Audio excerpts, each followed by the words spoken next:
Narinig mo na ba ang Rule of 72? Welcome back! Sa video na ito, bibigyan ko kayo ng idea kung gaano kabilis madodoble ang pera mo. Alam mo ba na may simpleng formula para malaman kung kailan madodoble ang pera mo? Ito ang tinatawag na Rule of 72. Isang financial concept na ginawa ni Albert Einstein para tulungan tayong maintindihan kung gaano kabilis lumaki ang pera base sa interest rate o rate of return. Ganito lang ka-simple. 72 divided by interest rate equals years to double your money. Halimbawa, kung may investment ka na kumikita ng 10% return per year, 72 divided by 10 equals 7.2 years. Ibig sabihin, sa 7.2 years, madodoble na ang pera mo.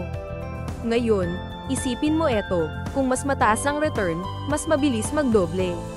Pero kung mababa ang return, mas matagal bago lumaki ang pera mo. Kaya ang tanong, yung investment mo ba ngayon, nasa tamang vehicle para madoble ang pera mo ng mas mabilis? If not, maybe it's time to explore better options. This video is for educational purposes only. For personalized financial advice, please book an appointment with a licensed financial advisor. Thank you for watching and please like and share this video.